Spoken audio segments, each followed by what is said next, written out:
안녕하세요. 4월 7일 금요 기도의 시간입니다. 이 시간은 요한계시록 1장 3절부터 8절까지 말씀을 통하여 하나님의 은혜를 나누도록 하겠습니다.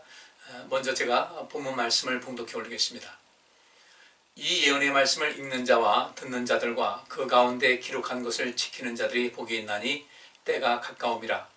요한은 아시아에 있는 7교회에 편지하노니 이제도 계시고 전에도 계시고 장차 오실 이와 그 보좌 앞에 7영과 또 충성된 증인으로 죽은 자들 가운데서 먼저 나시고 땅의 임금들의 머리가 되신 예수 그리스도로 말미암아 은혜와 평강이 너희에게 있기를 원하노라. 우리를 사랑하사 그의 피로 우리 죄에서 우리를 해방하시고 그 아버지 하나님을 위하여 우리를 나라와 제사장으로 삼으신 그에게 영광과 능력이 세세토록 있기를 원하노라. 아멘. 볼지어다 구름을 타고 오시리라. 각인의 눈이 그를 보겠고 그를 찌른 자들도 볼 터이요 땅에 있는 모든 족속이 그를 인하여 애곡하리니 그러하리라. 아멘. 주 하나님이 가라사대 나는 알파와 오메가라. 이제도 있고 전에도 있었고 장차 올 자요 전능한 자라 하시더라. 아멘. 오늘 이 본문 말씀, 이제 지난주에는 제가 요한계시록에 대한 어떤 소문 이렇게 말씀을 드렸는데, 이제는 이제 본문을 한번 살펴보시면서 이제 적극적으로 구체적으로 들어가면서 요한계시록에서 우리에게 주시고자 하는 그런 교훈이 어떤 것인지를 살펴보도록 하겠습니다. 1차적으로는 그 당시의 사람들, 그러니까 사도 요한이 요한계시록을 쓸 때는 그 당시에 그리스도인들에게 이 말씀을 주었어요. 그리고 그것은 지금까지도 그 말씀이 유효하게 적용이 되고 있기 때문에 이 요한계시록의 내용이 이 말씀을, 당시에 이 말씀을 접하는 사람들이 예수님께서 곧 오실 것으로 생각을 했지만 또 그것은 아니었거든요. 그래서 이러한 그 하나님의 시간에 대해서 우리 관심을 많이 가지셔야 됩니다. 하나님의 시간 관점은 어떤 것인가, 또 우리가 갖고 있는 이 시간 관점은 어떤 것인가를 잘 조화시키면서 오늘날 이 시대를 살고 있는 우리 모두가 하나님께서 우리에게 맡기주신 사명을 잘 감당할 수 있어야 되고, 또 우리가 이렇게 하나님을 중심으로 인생을 살아갈 때 어떠한 상급이 있으며 어떠한 열매가 있으며 또 어떠한 영광이 있는지를 우리 깊이 살피면서 하나님 중심으로 인생을 살아가는 모든 것에 초점을 맞춰야 될 것 같습니다. 이 당시 사도 요한이 요한계시록을 기록할 때는 당시에 그 그리스도인들에 대한 핍박은 엄청났죠. 그 많은 핍박이 있었고 또 그 핍박 속에서도 삶의 고난이 뒤따랐죠. 그리스도인이라고 자신 있게 얘기할 수 있는 그런 상황이 아니었잖아요. 자기 신앙을 지키기 위해서는 목숨까지도 내놓을 수밖에 없는 그런 상황이었는데, 그런 가운데서도 우리 주님께서는 그들에게 주시고자 하는 그런 메시지는 무엇이었을까?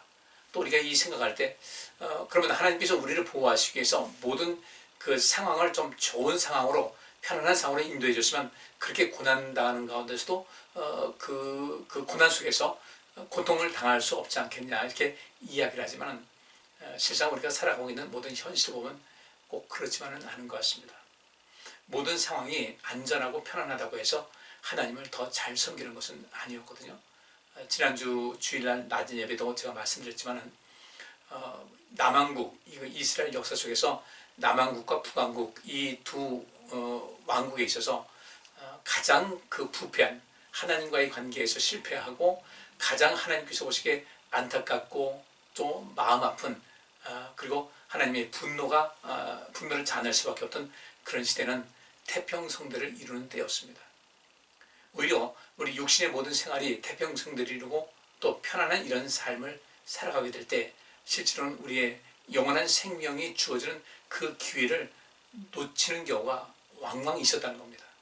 그래서 우리는 우리에게 주어지는 그 환경이 신앙생활하는 가운데 핍박이 있느냐, 또 인생을 살아가는 가운데 어떤 고난이 있느냐, 또 우리가 모든 사람이 편안하냐, 이런 거 따지지 말고 어떤 경우에서도 하나님을 바라보고 하나님 중심으로 인생을 살다 보면은 그 속에서 우리가 알지 못하는, 우리가 이제까지 경험하지 못했던 하나님의 그 도우시는 손길과 하나님의 능력이 항상 우리를 지켜 보호하신다는 것을 알 수가 있죠. 지난번 그 요한계시록 공부하면서 첫 번째 시간에 말씀드렸잖아요. 우리가 요한계시록을 이해하기 위해서는 첫째로 예수님께서 마태복음 28장 20절에 그 말씀을 우리가 상고해야 된다. 그럼 뭐라고 했습니까? 내가 세상 끝날까지 항상 너희와 함께 있을 것이다라는 그 말씀을 주셨고, 또 요한복음 14장 1절부터 보면 너희는 마음에 근심하지 말라. 하나님을 믿으니 또 나를 믿으라. 나는 너희가 있을 곳을 예비하러 간다는 이 말씀하셨단 말이죠. 그러니까 요한계시록 전체 내용 보면 주님께서 우리를 위해서 있을 곳, 우리가 앞으로 가서 살 곳을 예비하러 가셨다. 우리가 살 곳은 과연 어떤 것인가? 하나님은 광대하신 분이고 하나님은 크신 분이잖아요. 우리가 이 세상에서 볼 때 이 정도면 대단하다, 그 수준이 아니라는 겁니다. 우리가 갈 세상은, 우리가 가서 머물 집은 우리가 상상을 초월하는 그런 곳일 것이다. 우리는 이렇게 예측할 수가 있고, 그 다음에 세상 끝날까지 우리와 항상 함께 한다고 그랬으니까 우리는 어떤 경우에도 우리와 항상 함께 하신 그 삶을 살아가야 될 것이고, 우리가 주 안에 있을 때, 하나님 중심으로 인생을 살고 예수 그리스도 안에 있을 때 우리의 삶은 어떻습니까? 하나님의 철저하신 보호하심 속에서 인생을 살아갈 수 있다는 것을 의미하는 것이죠. 요한계시록 역시 마찬가지입니다. 이 말씀은 그 당시 내가 예수 그리스도를 믿는 그 상황 속에서 얼마나 많은 핍박이 있었나, 그 시대 상황이 그랬던 겁니다. 하나님께서 일부러 그런 상황을 조장하신 것도 아니고 그 당시에 그렇게 될 수밖에 없었다. 그러면 인생을 살아갈 때 우리가 매사에 모든 걸 편안하게 있을 수가 있는가? 그렇지 않잖아요. 자, 우리나라에 6.25 전쟁이 있었습니다. 그 이후에 많은 어려움이 있었습니다. 근데 그런 모든 것을 하나님께서 우리를 일부러 우리 고통 속에 주셨다, 그런 것은 아니란 거라는 거예요. 이 세상에서는 악인들이 있습니다. 선인들도 있고, 그 악인들이 기세등등하게 그 힘을 쓸 때도 있고 선한 자들이 힘을 쓸 때가 있는데, 그 우리 사람으로서 통제하기 어려운 그런 때 아니겠습니까? 이럴 때 어떤 경우에도 우리 하나님께서, 우리 또 예수님께서 세상 끝날까지 너희와 항상 함께 있다는 그 말씀을 믿고 인생을 살아가면서 이 세상을, 바른 세상, 하나님의 의가 강같이 흐르는 세상, 하나님의 그 생명이 온 세상에 널리 퍼질 수 있도록 그들에게 생명을 공급하는 그런 삶을 사는 것이 우리에게 주어진 사명이라는 것을 아시고 요한계시록을 그런 개념에서 살펴보시면 좋겠습니다. 먼저 3절 말씀 보니까 이 예언의 말씀을 읽는 자와 또 듣는 자들과 그 가운데 기록한 것을 지키는 자들이 복이 있다, 이렇게 말씀하고 있습니다. 자, 여기서 어떤 이야기냐면요, 이 예언의 말씀을 읽는 자라는 것은 낭독하는 자입니다. 우리가 보통 책을 보고 읽는 그런 것이 아니라 낭독한다는 그런 의미예요. 이 말씀을 읽는 자, 그 당시에는 전에도 말씀드린 대로 이스라엘 백성들이 나라가 망했어요. 남왕국도 망하고, 그때 그들은 우리가 하나님 말씀에 벗어나서 살았기 때문에 이런 문제가 발생했다 해서 하나님 말씀을 연구하고 또 하나님 말씀을 듣고 배우는 일에 힘을 다했습니다. 근데 그 당시에는 성경이 지금같이 인쇄술이 발달해서 많은 것도 아니다 보니까 그들은 성경을 소유할 수가 없었고, 그래서 정해진 시간에 또 정해진 장소에서 그들은 누군가 그 필사로 손으로 쓴 그런 모든 성경을, 복사본을 읽을 때, 낭독할 때 그것을 듣는 것으로 그들은 만족할 수밖에 없었어요. 이때 바로 여기 요한계시록은 그 당시 상황이 그렇다는 겁니다. 이 말씀을 낭독하는 사람이 있어요. 사도행전에 썼습니다. 이거 계속 사본이 이제 써서 전파됐겠죠. 근데 많지는 않지 않겠어요? 많지는 않았어요. 근데 어떤 그 모임에서 이 사도 요한이 기록한 요한계시록을 낭독할 때 그 낭독하는 사람이 복이 있다. 근데 지금 시대는 우리가 읽는 것이죠. 누군가 낭독하는 사람도 때로는 그것이 필요하지만 우리는 누구든지 이제는 하나님 말씀을 다 소유하고 갖고 있고 성경 갖고 있고 읽을 수 있으니까 우리는 또 내가 낭독하는 자가 되고 또 나는 또 읽는 자가 된다는 것이죠. 우리는 하나님 말씀을 늘 읽을 수 있어야 돼요. 항상 가까이 할 수 있어야 됩니다. 이런 사람이 복이 있다고 그랬으니까 이 말씀을 읽는 자고 낭독하는 자와 이 듣는 자들이 복이 있다. 여기서 듣는다는 것은 듣다, 경청하다, 주의하다, 들어서 깨닫다는 뜻이 있어요. 들을 때 우리는 경청하셔야 돼요.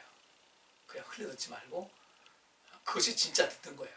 그래야 그 말씀은 제대로 경청하고 들어서 깨달아야만 그것이 우리 삶의 실천이 되는 것이거든요. 그런데 우리가 경청하지 않고 주의해서 듣지 않고 듣고서 깨닫지 못하게 되면 우리의 행동에 그것을 이어갈 수가 없다는 것이죠. 우리가 야고보서에서 행함이, 그 믿음이 있는 자들은 행함이 있어야 된다 얘기하는데, 그 행함이라는 것은 먼저 우리가 하나님 말씀을 듣고 그 말씀을 어떻게 들어서 깨닫고 그것을 실천하면서 내 자신이 변화하고 있다, 내 믿음이 성장하고 있고 내 인격이 자라고 있고 또 내가 보다 더 새로운 사람, 날마다 새 사람이 되고 또 내 속사람이 새로워지는 이것이, 그런 사람들은 행함이 있는 사람이에요. 행함을 통해서 우리 믿음이 자라게 되고, 말씀을 듣고 행함을 통해서 믿음이 자라고, 말씀을 듣고 또 행함을 통하여 어떻게 되겠습니까? 우리의 삶이, 속사람이 새로워지게 되고, 그 속사람이 새로워지게 되면 예수 그리스도의 성품이 있게 되고, 그때 예수 그리스도의 증인으로서 인생을 살아가는 그런 모든 단계도 쭉 이어진다는 겁니다. 그래서 이 낭독하는 자, 또는 지금 우리가 말씀을 누구나 볼 수 있으니까, 내가 읽을 수 있으니까 읽고, 읽으면서 우리는 그것을 주의 깊게 읽고, 또 그것을 더 묵상하고 그것을 깨닫게 되고, 이것이 복이 있는 것이고, 그 당시엔 그 낭독하는 사람에게서 듣고 그것을 듣는데 잘 주의해서 듣고 경청하고 들어서 깨닫는 이 사람들, 하나 더 나가서 그 기록한 것을 지키는 사람들이 복이 있다 그랬어요. 이게 이 지키는 것이 뭐겠습니까? 좀 전에 말씀드린 대로 그 말씀을 지키는 사람들은 삶의 속사람의 변화가 계속해서 일어나게 돼요. 삶의 변화가 있어요. 인격의 변화가 있고요. 믿음도 성장하게 됩니다. 그것이 우리의 삶이 사실 말하고 있는 믿음이 너라고서 행함이 없으면 아무것도 아니라고 할 때, 그 행함이라는 것은 바로 그것을 이야기하고 있는 거예요. 내가 성장하는 겁니다. 내 속사람이 새로워지는 겁니다. 내 믿음이 점점 자라나는 겁니다. 예수 그리스도의 성품을 닮아가는 것입니다. 그렇게 될 때는 우리는 예수 그리스도께서 이 땅에 오셔서 행하신 모든 것을 행할 수가 있다는 것이죠. 그래서 그것을 지키는 자들이 복이 있다. 지킨다는 것은 뭐 여러 가지 모습이 있는데, 행함이에요. 행함인데, 이 지킨다라는 그 단어에 보면 유의하다, 또 관찰하다. 하나님 말씀을 지키는 사람들은 하나님 말씀에 유의해서 그 말씀이 무엇을 우리에게 요구하는 것을 관찰하고 인식하고 또 시험을 합니다. 시도를 한다는 것이죠. 하나님 말씀이 그런가? 이 베레아 사람들이 그렇게 한 거 아니에요. 이 말씀이 그러한가 시험을 한 거예요. 그 말씀대로 시험했다고 해서 한번 테스트 해볼까? 이런 것이 아니라 시도를 한 겁니다. 시도. 그렇게 말씀이니까 한번 그렇게 살아보자. 말씀이 그렇게 되어 있으니까 살아보자. 어떤 일이 있을까? 그렇게 한 것이에요. 그 다음에 그 말씀을 행하면서 지키면서 기다리는 사람들, 또 경계하고 주의하는 사람들, 그리고 문자대로 지켜서 행함으로 옮기는 그런 사람들, 또 복종하는 사람, 그 다음에 준수하는 사람, 그리고 그 말씀, 그 가르침과 관습과 이 법적인 율법의 요구를 동의하고 따르는 사람들이 복이 있다. 근데 여기서 그 말씀에서 참 중요한 것이 있습니다. 이 말씀을, 예언의 말씀을 읽는 자와 그 다음에 듣는 자들과 또 그 가운데 기록한 것을 지키는 사람들이 복이 있다 그랬는데, 그 복이 있다. 근데 그 뒤에 있는 말씀이 아주 의미가 있는 얘기예요. 이 예언의 말씀을 읽는 자와 듣는 자들과 또 그 가운데 기록한 것을 지키는 자들이 복이 있다. 근데 그 뒤에 무슨 말씀이 있습니까? 때가 가깝다. 그들 왜 복이 있을까? 때가 가깝기 때문에. 약간 좀 이해하기가 어려울 수도 있겠어요. 다시 한번 봅니다. 하나님 말씀을 읽어요. 그것을 그 당시 낭독한다고 그랬는데, 지금 이 시대로 말씀을 바꿔보자고요. 우리는 누군가 낭독해야만 하나님 말씀을 들을 수 있는 그런 시대는 아니라는 거예요. 누구든지 다 성경 갖고 있습니다. 성경 풍년이에요.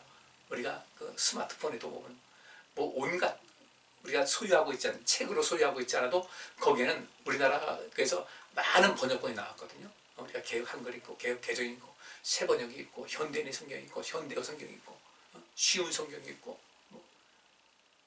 굉장히 많은 성경이 있습니다. 근데 그런 많은 성경이 우리 스마트폰에 얼마든지 저장될 수가 있어요. 누군가 낭독해야 하는 것을 들어야만 하나님 말씀을 접할 수 있는 그런 시대는 아니라는 겁니다. 우리는 수없이 많은 성경을 각각 접할 수가 있고 누구든지 읽을 수가 있어요. 그러니까 누군가 읽어주는 사람이 있어야만 그 성경을 접할 수 있는 것이 아니라 우리는 누구든지 읽을 수 있는 그런 시대에 살고 있으니까 우리는 낭독하는 자와 동시에 또 뭐가 됩니까? 내가 스스로 읽는 자가 되는 거, 내가 읽음을 통해서 내가 또 스스로 나는 읽고 또 듣고 행할 수 있는, 그것을 동시에 할 수 있는 계속해서 연장의 선상에 있을 수 있는 그런 삶을 살아가고 있는 이 시대에 살고 있다는 것입니다. 그러니까 우리는 여기 있는 대로 나는 말씀을 읽을 수가 있어요. 또 말씀을 읽으면서 들을 수가 있어요. 이 말씀을 읽으면서 내가 깨달음이 있는 것이 아니라 들어서 깨닫는 것이 듣는 자라는 그런 개념에 들어가니까 읽으면서 또 우리는 내가 읽으면서 깨달을 수가 있고, 읽으면서 내가 묵상할 수도 있고 주의할 수도 있고, 누가 낭독하는 사람만 있을 때는 낭독하고 지나가면 또 그것이 뭐였더라 하는데 그럴 필요 없어요. 다시 뒤로 돌아가서 또 읽을 수가 있다는 것이죠. 그래서 그렇게 우리가 읽고 또 읽으면서 우리가 그것을 깨닫고 또 그것을 주의해서 읽고 묵상하고 또 연구하고, 그 다음에 그렇게 기록된 예언의 말씀에, 그 기록된 예언의 말씀을 지키는 사람들을 보게 있다. 지키는 것이 뭐라고 했습니까? 유의해서 보고 관찰하는 거예요. 얼마든지 성경 한 절을 놓고 계속해서 관찰할 수 있어요. 또 우리 일생을 살아가면서 하나님 말씀대로 살아가니까 어떤 일이 있는가 얼마든지 할 수가 있어요. 또 그래서 깊이 있게 우리가 또 외울 수 있는 그 책이 있지 않습니까? 그리고 하나님께서 이렇게 하면 복이 있다 그랬으면, 그래 하나님께서 그렇게 말씀하셨으니까 내가 한번 시도해보자. 이거 보통 여기서는 시험한다고 그러는데 그 시도하는 겁니다. 하나님께서 그렇게 말씀하셨으니 내가 그렇게 하겠다. 이 굉장히 중요하지 않습니까? 주의 말씀이 그러하시니, 주께서 그렇게 하신 말씀이 그렇게 기록되어 있으니 제가 그렇게 살겠습니다 라는 것이, 이것을 지키는 거예요. 그리고 그 말씀에 기록되는 것을 잘 잡혀서 우리 스스로를 조심하는 거죠. 이렇게 하면 이렇게 가지 말라고 했으면 안 가는 거예요. 생명으로 인도하는 길은 좁고 길도 좁고 협잡고 문이 좁다.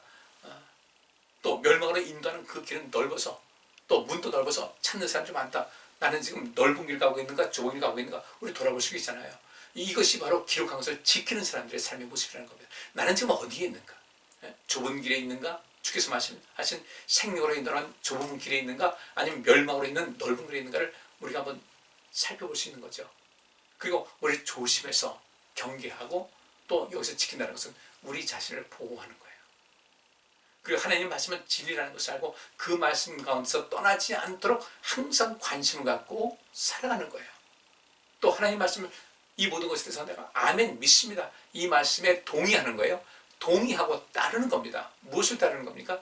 성경에서 우리를 향해서 가르치는 그 가르침과 성경에서만 기록되어 있는 모든 율법과 규례와 규정과 법을 따르고 순종하는 사람들이 복이 있다. 근데 여기서 중요한 단서가 뭐냐면 때가 가까웠다는 것이 굉장히 중요한 단서예요. 때가 가까웠다. 이 때라는 것이 이제 성경에는 그 여러 가지 개념으로 말이 나오는데, 여기서 말하고 있는 그 때라는 것은 카이로스입니다. 카이로스. 또 이 때라는 그 단어가 이제 원어로 보면 크로노스라는 단어도 있고, 또 다른 그 몇 가지 그 때라는 것에 대해서 이야기한 그 단어가 있는데, 여기서는 그 카이로스라는 단어를 썼거든요.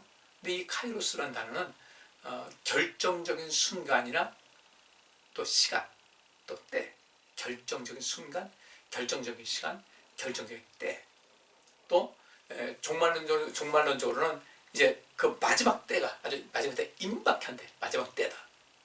더 이상 더 나갈 길이 없는, 시간도 없고 공간도 없는 그런 때다. 그래서 이것은 때가 가까웠다라는 것은 이제 그러면서 세 가지를 말할 수가 있습니다. 어떤 것은 위기의 때죠. 마지막 임박할 때, 뭔가 임박했을 때 어떤 사람은 큰 위기감을 느끼게 됩니다. 열처녀에 비유해서 기름이 다 떨어져 가지고, 그러니까 좀 준비된 사람에게 좀 나눠 쓰자니까, 아니야 지금 이거 나눠 쓰다 보면 우리도 모자랄 수 있으니까 빨리 나가서 사가지고 와라. 그 기름이 떨어져 하는 여인들은, 그 처녀들은 나가서 기름을 사가지고 올 때 그 신랑이 언제 올지 오는데, 신랑이 온다는 소식을 들었으니까 이거 굉장히 시간이 임박한 거죠. 그때 위기의 때입니다. 돌아와 보니까 문이 닫혔고 더 이상 열리지 않았어요. 때가 가까웠습니다. 이 말씀을, 오늘 이 3절에 있는 말씀을 다시 한번 살펴보게 되면 이런 겁니다. 이 예언의 말씀을 읽는 자와 듣는 자들과 그 가운데 기록한 것을 지키는 자들이 복이 있나니 때가 가까움이라. 이 말씀을 다시 한번 그 뒤로 바꾸면요, 때가 가까웠으니 이 말씀을 읽고 듣고 그 가운데 기록된 것을 지켜라, 이런 얘기예요. 때가 가까웠으니 이 말씀을 읽는 자, 제대로 읽는 자, 듣는 자들, 그 가운데 기록한 것을 지키는 사람들이 복이 있다는 겁니다. 때가 가까웠기 때문에. 그럼 이 때는 뭘 말하겠어요? 여러 가지 그 의미가 있습니다만, 그래서 지금 제가 말씀드린 이 때라는 것은 위기의 때, 적합한 때, 좋은 기회라는 것입니다. 위기의 때, 적합한 때, 좋은 기회다. 말씀을 읽는 자와 듣는 자들과 이 말씀에 기록한 것을 지키는 자들은 복이 있나니 때가 가까웠습니다. 그러면 여기 있는 말씀대로 이 말씀을 읽는 자, 이 시대를 말하면 우리가 성경을 자주 보는 거예요. 읽고 또 듣는다는 것은 눈을 통해서 그 시각적인 방법으로 정보를 입력하고 나서 내 생각과 내 감정을 그 말씀으로 어떻게 해요? 말씀 깊이 새기도록 해서 그 말씀을 내가 바르게 순종하는 거예요. 그 말씀을 아멘으로 받아들이는 겁니다. 아멘으로 받아들여서 어떻게 해나가야 될 것인가? 그 말씀을 아멘으로 받아들여서 들어서 깨달은 거예요. 아, 그래, 맞아, 이것이었어. 깨달은 다음에 그냥 깨닫는 것으로 끝나는 것이 아니라 그것을 행동으로 옮긴다. 그러면 때가 가까웠다는 것은 어떤 것입니까? 그런 사람에게는 위기의 때는 의미가 없어요. 위기의 때는 절대 오지 않습니다. 그럼 어떤 때가 오겠습니까? 좋은 기회, 적합한 때, 이것이 온다는 거예요. 열처녀에 비해서 그 지혜로운 처녀들은 그 때가 가까웠다라고 할 때, 신랑이 올 그 때를 때가 가까웠다 할 때 그들은 신랑 맞을 준비가 됐다는 거죠. 어떤 것이에요? 여기 우리 이 말씀을, 그 말씀을 읽는 자와 듣는 자들과 그 기록된 것을 지키는 자들 복이 있다고 그랬으니까 이 지혜로운 다섯 처녀는 바로 그런 거예요. 듣는 자, 그 말씀을 읽고 듣고 또 행하는 자, 그런 사람이 된 겁니다. 그렇게 되다 보니까 좋은 기회, 신랑을 맞이할 좋은 기회가 주어지는 것이고 또 그 적합한 시간입니다. 주어진 시간 속에서 우리 일생을 사는 적합한 시간, 적합한 때라는 것은 우리에게 허락된 일생을 살아감에 있어서 그 우리에게 주어진, 하나님께서 우리가 이 땅에서 육신을 입고 살아갈 수 있는 그런 모든 기회를 어느 시간 주셨는데 그 모든 때를 적합하게 활용했다는 겁니다. 적합한 삶을 살아갔다는 것입니다. 그렇게 하다 보니까 어떻게 돼요? 위기의 순간, 위기의 시간, 위기의 때가 오지 않는다는 거예요. 자, 때가 가까웠다는 그 말씀을 굉장히 우리가 심각하게 생각하셔야 됩니다. 때가 가까웠다? 그것은 무엇입니까? 두 가지 보는 거예요. 하나님께서 정하신 때가 가까웠다. 크게 좀 극단적, 예를 들어서 종말론적인 그런 의미에서 본다면 하나님께서 마지막 종말의 심판의 때를 주님께서 명하시고 어떤 정했겠죠. 언제인지 모르지만 그 정했을 때 하나님의 때입니다. 하나님의 정하신 때. 그런 그 하나님이 정하신 때와 우리의 삶, 우리의 기회, 우리 때가 가까웠다고 할 때 우리의 카이로스, 하나님의 카이로스는 하나님께서 정하신 때고 우리의 카이로스는 무엇입니까? 그것은 바로 우리가 좋은 기회를 삼고 하나님께서 정하신 그 때를 우리 내 인생에서 좋은 때가 되어야 되고 적합한 때가 되어야 되지 그것이 위기의 때가 돼서는 안 된다는 거예요. 그리고 어느 때가 위기의 때인가? 상관없죠. 그 의미 없어요. 언제든지 신랑이 오실 때를 준비하기 위해서 있었던 그 지혜로운 다섯 처녀는 넉넉하게 준비했어요. 아주 겨우겨우가 아니라 제가 여러분에게 늘 말씀드리잖아요. 우리가 구원을 이룸에 있어서 그래서 그 미련한 다섯 처녀 같이 그 준비를 하고 있었는데 신랑이 더디 오니까 기름이 떨어지는 이런 상태 있지 말고 경계선상에 있지 말고 신랑이 늦게 오더라도 얼마든지 그 기름을 준비하시는 그때까지 불을 피우시는 그까지 그 넉넉하게 준비하자.